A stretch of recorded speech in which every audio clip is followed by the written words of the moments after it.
नमस्कार, मैं तरुण वर्मा, दिल्ली में क्लिनिकल साइकोलॉजिस्ट हूँ। इस वीडियो में आपको एक बड़ी इंटरेस्टिंग जानकारी दूँगा या ये कहें कि बड़ी इम्पोर्टेंट जानकारी दूँगा। ये जानकारी हॉवर्ड ह्यूज़ के बारे में होगी। हॉवर्ड ह्यूज़ जो कि एक अमेरिकन पायलट थे, एक बिज़नेसमैन थे, एक मूवी मेकर थे, एक फिलैंथ्रोपिस्ट थे और भी कई सारे उनके काम थे और भी कई चीज़ों के लिए वे प्रसिद्ध थे। एक ज़माने में वे अमेरिका के सबसे अमीर लोगों में जाने जाते थे। और सबसे दिलचस्प रोचक बात या ये कहें कि आपके लिए जो सबसे काम की बात हो सकती है वह ये कि उन्हें सीवियर ओसीडी था। सीवियर सिम्पटम्स थे उन्हें ऑब्सेसिव कंपल्सिव डिसऑर्डर के। उनकी स्ट्रगल और उनके बारे में जानना ये आपके लिए बहुत इंपॉर्टेंट हो सकता है, बहुत ज़रूरी हो सकता है अगर आपको भी ओसीडी है या आपकी फैमिली में या किसी फ्रेंड को किसी को ओसीडी है। ओसीडी रहते हुए भी आप सक्सेसफुल हो सकते हैं, आप पावरफुल हो सकते हैं, आप खुश रह सकते हैं और आप जीवन में वे सब हासिल कर सकते हैं जो आप चाहते हैं हासिल करना, बावजूद इसके आपको ओसीडी है। ओसीडी एक बैरियर, एक रुकावट का काम नहीं करता है।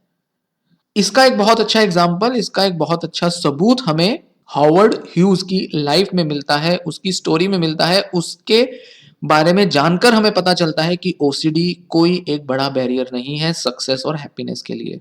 एम्बिशन को पूरा करने के लिए ओसीडी बैरियर नहीं बन सकता। ये आपको जानने को मिलेगा जब आप हॉवर्ड ह्यूज के बारे में जानेंगे। हॉवर्ड ह्यूज एक ऐसा आदमी था जिसने बहुत शानदार जिंदगी जी, बावजूद इसके कि उनको डिसेबल करने वाला ओसीडी भी था। ओसीडी से वो सफर करे थे और यह बात है 20वीं सदी की शुरुआत की। 1905 में इनका जन्म हुआ था और 1976 में इनकी मृत्यु हुई थी। तो करीब 70-71 साल का इनका जीवन रहा। तो ये बहुत पुराने कैरेक्टर हैं, हम ये कह सकते हैं। उस समय ओसीडी का डायग्नोसिस इन्हें नहीं मिला हुआ था और इनका ओसीडी ट्रीट भी नहीं हुआ था क्योंकि इन्होंने ट्रीट कराया ही नहीं था, पता ही नहीं था कि इन्हें ओसीडी है। उनकी लाइफ पे 2004 में एक फिल्म बनी थी द एविएटर, जिसमें लियोनार्डो डिकैप्रियो ने काम किया था। लियोनार्डो डिकैप्रियो जो कि टाइटैनिक वाले हीरो हैं, उन्होंने हॉवर्ड ह्यूज का कैरेक्टर प्ले किया था। इस फिल्म में उनकी लाइफ की जर्नी को दिखाया गया है। कितने प्रभावशाली, कितने बेहतरीन और कितने विचित्र किस्म के वे इंसान थे, इस जर्नी को, उनके जीवन को उस फिल्म में दर्शाया गया है।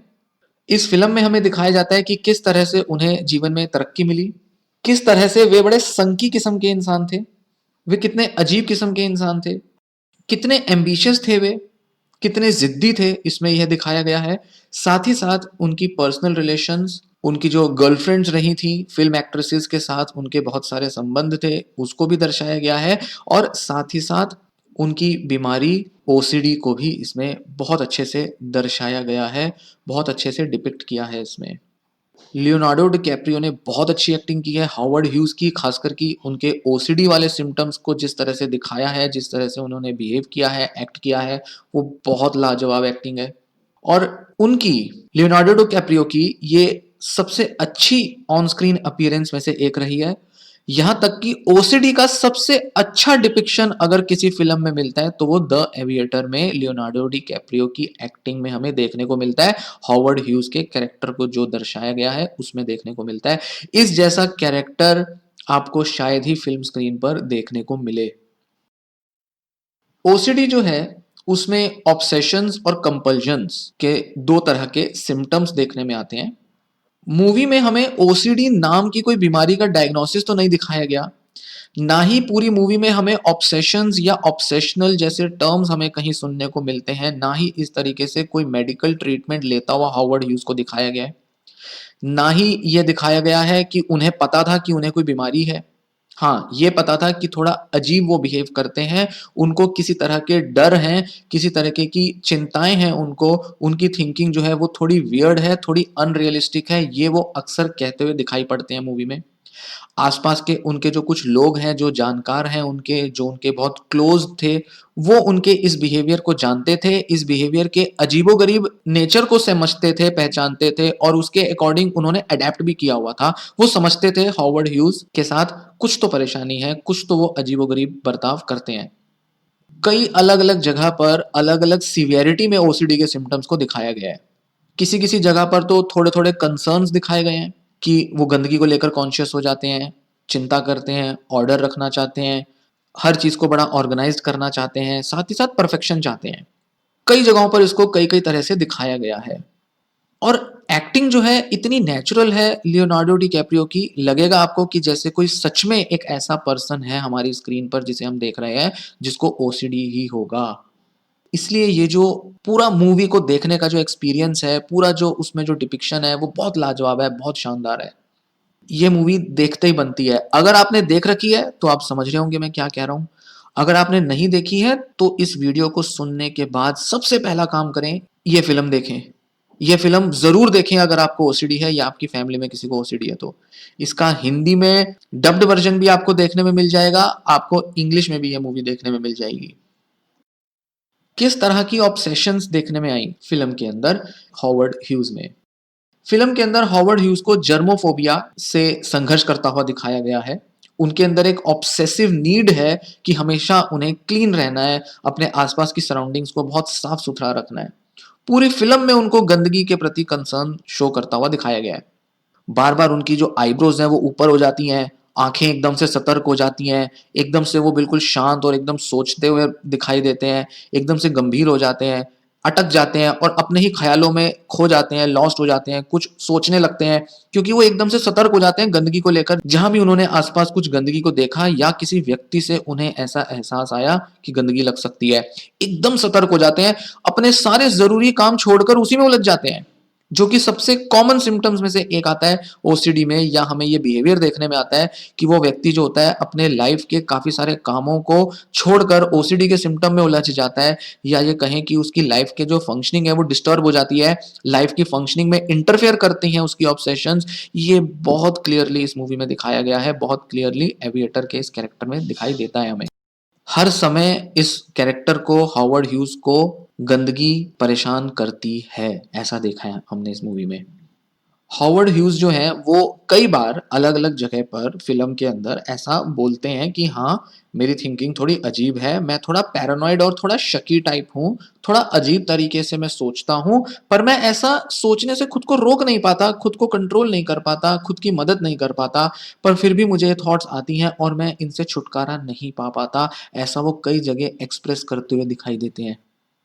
हमें बहुत क्लियरली देखने में आता है कि उनको इंट्रूसिव थॉट्स आती हैं, उनकी डेली लाइफ में इंट्रूजन्स, इन थॉट्स का अनवांटेड तरीके से, अनचाहे तरीके से मन में आ जाना, मन को पकड़ लेना, सोचने की जो पूरी प्रक्रिया है उसको रोक देना, काम को इंटरफेयर करना, ये सारा हमें दिखाई देता है अलग-अलग टाइम पर मूवी के अंदर। फिर आती हैं कंपल्जन्स। कंपल्जन्स क्या हैं हॉवर्ड ह्यूज़ को? हॉवर्ड ह्यूज कुछ ऐसी एक्शंस, बिहेवियर्स, एक्टिविटीज करते हैं रूटीन तौर पे, जो कि उनकी कंपल्जन्स का पार्ट है। जैसे प्लेट के ऊपर खाने को एक पर्टिकुलर पैटर्न में अरेंज करके रखना, या अगर खाना सही तरीके से ऑर्गेनाइज्ड होकर अगर प्लेट में पड़ा है तो ही उनका खाने को मन करता है, अगर खाना ऑर्गेनाइज्ड नहीं है उनका खाने का मन ही नहीं करता खाने को, वो छोड़ देते हैं। अगर किसी ने एक टुकड़ा भी उसमें से उठा लिया, उनका खाने का मन ही नहीं करता। ऐसा एक सीन था फ़िल्म के अंदर जब वो अपने कुछ दोस्तों के साथ बैठे थे, जो उनके दोस्त हैं, इन्वेस्टर्स हैं, और उनकी प्लेट में एक डिश परोसी जाती है, जिसमें कुछ मटर जैसे कुछ दाने होते हैं, जो एक पर्टिकुलर पैटर्न में ऑर्गेनाइज़्ड होते हैं। जैसे 6 मटर के दाने हैं या 8 मटर के दाने हैं। उनका एक दोस्त उसमें से 1 मटर का दाना उठा लेता है। वो खाना ही छोड़ देते हैं क्योंकि वो सारा जो ऑर्डर है, ऑर्गेनाइज़्ड जो पूरा जो हिसाब से रखा हुआ था खाना, अब वो बिगड़ गया, अब उनका खाने का मन ही नहीं करता। वो उठ जाते हैं और कहते हैं तुम खा लेना भाई, मुझे तो नहीं खाना, मुझे भूख नहीं है। और उनके मुंह पे, उनके चेहरे पर डिस्गस्ट दिखाई देता है, वो बड़े इरिटेट हो जाते हैं कि आय हाय, किसी दूसरे ने मेरी प्लेट से खाना लिया, गंदगी फैला दी होगी, अब ये मैं खाऊंगा, मेरे अंदर गंदगी चली जाएगी। इस तरीके के कंसर्न्स भी उनको पकड़ते हुए दिखाई देते हैं। वो जब हाथ धोते हैं तो वो बहुत तेज-तेज, जल्दी-जल्दी हाथ धोते हैं क्योंकि उनको गंदगी एकदम अपने अंदर से हटानी होती है, अपने शरीर से गंदगी को हटाना होता है, तो बहुत तेज-तेज हाथ धोते हुए दिखाई देते हैं। और एक जगह पर तो ऐसा भी देखने में आता है कि वो अपनी उँगली को ज़ख्म दे देते हैं, उँगली ज़ख्मी कर देते हैं और उन्हें खून निकल आता है। क्यों? क्योंकि उन्हें गंदगी को जल्दी से हटाना था और उस कंपल्शन के चक्कर में वो अपने को इंज्योर भी कर देते हैं, नुकसान भी पहुँचा देते हैं। तो जब तक वो अपने मन मुताबिक काम कर नहीं लेते, वो आगे नहीं बढ़ पाते, उनको सुकून नहीं मिल पाता, उनको चैन नहीं मिल पाता।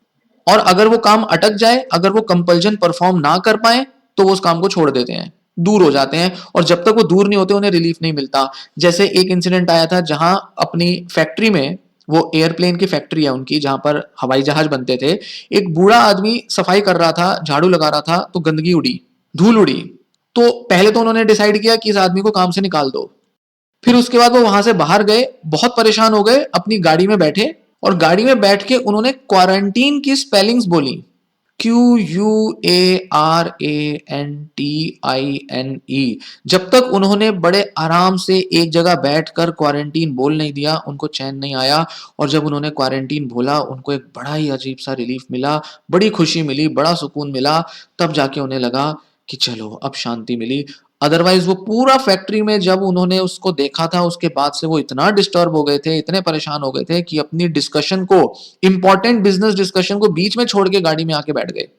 इस हद तक उन्हें ओसीडी दिखाया गया है। बहुत सीवियर चीजें दिखाई हैं, बहुत अच्छी मूवी है ये। तो ऐसे हमें कई तरीके के रिचुअल्स, कंपल्जन उनके फिल्म के अंदर देखने में मिलते हैं। एक्सटेंट ऑफ इलनेस क्या है, किस हद तक फिल्म के अंदर इनकी बीमारी को दिखाया गया है। इनकी जो ऑब्सेशन कंपल्जन है, हम ये कह सकते हैं कि ये नॉर्मल कंसर्न्स होंगे, कभी-कभी आ गए, छोटे-मोटे रहे होंगे, किसी-किसी तरह से देखने में आ जाते होंगे, कभी-कभी परेशान कर देते होंगे। ओसीपीडी जो होता है, ऑब्सेसिव कंपल्सिव पर्सनैलिटी डिसऑर्डर वाले जो पेशेंट होते हैं, उनमें भी अक्सर इस तरीके के आए गए कंसर्न्स दिखाई देते हैं। क्योंकि इतनी बड़ी फ़िल्म में, इतनी बड़ी लाइफ़ में उस पर्सन के इतने सारे सिम्पटम्स रहे हों, और वो इतना सक्सेसफुल हो जाए, इतना अमीर हो जाए, ऐसा कैसे? शायद हो सकता है छोटे-मोटे सिम्पटम रहे होंगे, चले गए, या ज़्यादा बॉदर नहीं करते होंगे। तो हम कैसे कहें कि उनको ओसीडी था और उनकी लाइफ़ बहुत ज़्यादा इससे डिस्टर्ब हुई थी? करीब-करीब पूरा 1 घंटा फ़िल्म का ऐसा है। कुल मिला के ये करीब 3 घंटे की मूवी है, पौने 3 घंटे की। करीब-करीब 1 घंटा इसके अंदर उनकी लाइफ़ को ओसीडी के द्वारा डिस्टर्ब हुआ दिखाया गया है। ओसीडी से उनकी लाइफ़ किस तरह से प्रभावित है, किस तरह से वो अलग से ऐसे काम करते हैं जो कि सिर्फ़ ओसीडी के कारण कर रहे हैं। करीब-करीब 1 घंटा इस मूवी का इस तरह से बनाया गया है। यहाँ तक कि हॉवर्ड ह्यूज़ की पर्सनल लाइफ में यह भी देखने में आता है कि उन्होंने 4 महीने का एक क्वारंटीन सा कर लिया था खुद को। ये 1958 की शायद बात है, मुझे ध्यान नहीं, शायद 58 था, जिसमें 4 महीने तक उन्होंने खुद को क्वारंटीन करके रखा, सिर्फ़ अपने ओसीडी की वजह से, गंदगी के कंसर्न की वजह से, यहाँ तक कि वो बिना कपड़ों के रहे थे उन 4 महीने तक। और कई बार ऐसा होता था, वो अपने काम डिले कर दिया करते थे अपने कंपल्सिव बिहेवियर की वजह से। कई सिग्निफिकेंट वर्क कॉन्ट्रैक्ट्स थे जो वो डिले कर देते थे, उसकी डेडलाइन मिस कर देते थे ओसीडी की वजह से। रिलेशनशिप्स उनकी ज्यादातर अफेक्ट हुई हैं उनके ओसीडी की वजह से। वो हमेशा डरते रहते थे कि मेरा ऑब्सेसिव कंपल्सिव बिहेवियर किसी को पता ना चल जाए, किसी को दिख ना जाए, या मेरे पब्लिक अपीयरेंस में कहीं मेरा ऑब्सेशन या कंपल्जन ना दिख जाए, जिससे कि मेरी पूरी पब्लिक इमेज डैमेज हो जाए, जिससे कि मेरा पूरा करियर ही बेकार हो जाए। वो हमेशा इसको छुपाने पर वर्क करते थे, हमेशा इसको दबाते रहते थे, और हमेशा इस चीज से कंसर्न रहे हैं। इस वजह से उनकी मीडिया अपीयरेंस भी जो थी वो बहुत ज्यादा नहीं होती थी। वो सिर्फ जब फिल्म बनाते थे तो मीडिया के सामने आते थे, अदरवाइज वो पीछे ही रहते थे। गर्लफ्रेंड्स के साथ खासकर वो कभी ज्यादा मीडिया में अपीयर होना पसंद नहीं करते थे। हालांकि इसके पीछे ये भी एक मंशा हो सकती है कि वे चाहते थे कि लोग सिर्फ उन्हें ही देखें, उन्हें ही जाने। पर इस सेल्फिशनेस या इस नार्सिसिज्म के अलावा मेन कंसर्न उनका कहीं ना कहीं उनकी ऑब्सेसिव कंपल्सिव टेंडेंसीज, अर्जेस होती थी कि वो कहीं मीडिया में दिख ना जाएं। तो ये है उनके लाइफ का एक पोर्ट्रेयल, लाइफ का एक डिस्क्रिप्शन। बहुत ही रियलिटी की तरह, बहुत ही सीरियसनेस के साथ इस मूवी में इस कैरेक्टर को दिखाया गया है।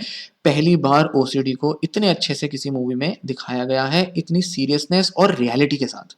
कभी भी आपको ऐसा नहीं लगेगा कि बनावटी है ये ओसीडी। कभी आपको ऐसा नहीं लगेगा कि जबरदस्ती बस फिल्म को मसालेदार बनाने के लिए ओसीडी का फ्लेवर डाल दिया गया है, या ओसीडी को कभी एक बीमारी की सीरियसनेस की तरह कंसीडर नहीं किया गया है।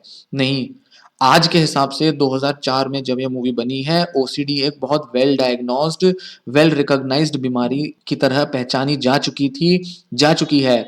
तो डायरेक्टर ने पूरा ध्यान रखकर ही इस मूवी के अंदर ओसीडी की सीरियसनेस को दिखाया है। वे जानते हैं कि बहुत से लोग जो इस मूवी को देखेंगे उनको ओसीडी होगा या ओसीडी से सफ़र करने वाले लोग ये मूवी ज़रूर देखेंगे। उन्हें पता है कि साइकोलॉजिस्ट और साइकियाट्रिक कम्युनिटी में ओसीडी एक बहुत मानी हुई, पहचानी हुई बीमारी है और बहुत सीरियस बीमारी है। उन्होंने कहीं न कहीं पुराने जो ऑटोबायोग्राफिकल या बायोग्राफिकल जो अकाउंट्स थे, जो मीडिया की जो कवरेज थी, मीडिया में जो रिपोर्ट्स आती थी, उनको भी पूरा डिटेल में, डेप्थ में स्टडी किया और जाना कि ओसीडी किस तरह से हॉवर्ड ह्यूज़ की लाइफ को हर तरह से, हर लेवल पर पेनिट्रेट करता था, हर लेवल पर उनको अफेक्ट करता था। उन सभी सीरियसनेस को ध्यान में रखकर ये मूवी बनाई गई है। इसलिए ओसीडी को बिल्कुल भी लाइटली नहीं लिया गया है। ओसीडी को बिल्कुल एक लिमिटेड कवरेज नहीं दी गई है, बहुत सीरियसली उसे कंसिडर किया गया है। उसकी जो सीरियसनेस है उसी को इसमें दिखाया गया है। तो इसमें हमें देखने में आता है एक ऐसा कैरेक्टर जिसको ओसीडी है और बावजूद इसके वो लाइफ में बहुत सक्सेसफुल है। खासकर कि इस मूवी में ये चीज़ ज़रूर दिखाई गई है या ये कहें कि हॉवर्ड ह्यूज़ की लाइफ से हमें ये जानने में मिलता है, यह समझ में आता है कि ओसीडी के बावजूद लाइफ को इंडिपेंडेंट तरीके से किस तरह से जिया जा सकता है। लाइफ के ऐसे कौन से इंडिपेंडेंट एरियाज़ हैं जो ओसीडी के रहते हुए भी सक्सेसफुली जिए जा सकते हैं, खुशी के साथ अप्रोच किया जा सकता है लाइफ को और किस तरह से अपने एम्बिशंस को पूरा किया जा सकता है। ये जो इंडिपेंडेंटली जो ओसीडी के अलावा चलने वाली लाइफ है, इसको इसमें बहुत अच्छे से दिखाया गया है, जो हमें देखने में मिलता है। तो मार्टिन स्कॉर्सेज़ जो कि फ़िल्म के डायरेक्टर हैं, शायद मैंने नाम सही प्रोनाउंस किया है, इन्होंने इस प्रॉब्लम को ओसीडी को पूरा इम्पोर्टेंस दिया है। वो जानते हैं कि ओसीडी के जो पेशेंट हैं, वे किस चीज़ से गुज़रते हैं, किस सफ़रिंग का सामना करते हैं, किस तरह से नेगेटिव इम्पैक्ट पड़ता है उनकी लाइफ पे और कितना भयानक, कितना डरावना हो सकता है ये ओसीडी जिस भी पर्सन को ये बीमारी है। हालाँकि जैसा कि रियलिटी में हुआ, कोई इलाज नहीं दिखाया गया, कोई रिकॉग्निशन नहीं दिखाई गई बीमारी की, कोई ऐसा तरीका नहीं बताया गया कि उन्होंने कैसे डील किया होगा और कैसे वो हेल्दी तरीके से इससे बाहर आ पाए होंगे या आते होंगे या वो किस तरह से कोप करते होंगे। ऐसा कुछ उनकी सोच, उनके बिहेवियर या उनकी स्टोरी में कहीं देखने में नहीं मिलता। वो शायद किसी डॉक्यूमेंट्री में या किसी और चीज़ में हमें कभी देखने को मिले या शायद इनके बारे में जब और एक्सप्लोर किया गया हो या किया जाए तो उसमें शायद हमें कभी समझने में, देखने में मिले। क्योंकि 1976 में इतना लेट एज में शायद उनको ये बीमारी का डायग्नोसिस मिल चुका होगा। इस बारे में फ़िलहाल मैं जानकारी नहीं रखता हूँ। मुझे नहीं पता कि उनको इस बीमारी का डायग्नोसिस कभी पता चल भी पाया था या नहीं और अगर पता चला था तो उन्होंने इसका इलाज कैसे किया? क्या वे इसका कभी इलाज समझ पाए भी या नहीं, ढूँढ पाए भी या नहीं? इस बारे में फ़िलहाल जानकारी नहीं है। हो सकता है उनको इस बारे में जानकारी हो या हो सकता है उनको इस बारे में कोई जानकारी ही ना रही हो कभी। उनकी बायोग्राफ़ीज़ में बहुत सारी इन्फॉर्मेशन है उनके बारे में। उनकी बायोग्राफ़ीज़ जो हैं उसमें उनकी लाइफ़ के बारे में और भी बारीक डिटेल्स को मेंशन किया गया है, जो उनके आस-पास के लोग रहे हैं, जिन्होंने उन्हें देखा है, जो उनके साथ जिए हैं, उन्होंने बहुत सारी ऐसी डिटेल्स बताई हैं कि वे कैसे अपने ओसीडी को मैनेज करते थे, कैसे वो ओसीडी के साथ अपनी लाइफ़ बिताते थे। हालाँकि ओसीडी का शायद नाम ना लिया गया हो इन किताबों में, पर यह ज़रूर बताया गया है कि कैसे वो अपने बड़े ही एब्नॉर्मल और बड़े अजीबो-गरीब स्ट्रेंज बिहेवियर्स या इन थिंकिंग के साथ, जर्मोफ़ोबिया, ऑब्सेशंस के साथ कैसे डील करते थे, कैसे कोप करते थे, इस बारे में ज़रूर बताया गया होगा। आप उन्हें भी पढ़ सकते हैं, मैं भी आगे उस किताब को पढ़ूँगा। उनकी कुछ बायोग्राफ़ीज़ हैं, उनके बारे में कुछ डॉक्यूमेंट्रीज़ और कुछ फ़िल्में भी बनी हैं, मैं उन्हें देखूँगा और उस बारे में जब जानूँगा तो आपको और जानकारी दूँगा कि उन डॉक्यूमेंट्रीज़, फ़िल्मों में या किताबों में किस तरह की जानकारी है और हमें हॉवर्ड ह्यूज़ के बारे में जानने को और क्या मिलता है और हम क्या बेहतर चीज़ें उनकी लाइफ़ से, उनकी लाइफ़ के बारे में जान सकते हैं, समझ सकते हैं। फ़िल्म में बहुत एक्यूरेट डिपिक्शन दिया गया है ओसीडी का और एक पर्सन का जो कि सक्सेसफुल है, साथ ही साथ उसे ओसीडी है। सीवियर ओसीडी हम कह सकते हैं आज के हिसाब से उनको रहा होगा। हॉवर्ड ह्यूज़ ने कहा था, "don't tell me I can't do it. Don't tell me it can't be done." मुझे मत बताओ कि मैं इसे कर नहीं सकता। मुझे मत बताओ कि यह किया नहीं जा सकता। ये बड़ी इंस्पिरेशनल कोट है। कहीं न कहीं उन्होंने ओसीडी के मामले में भी इसे अप्लाई किया होगा।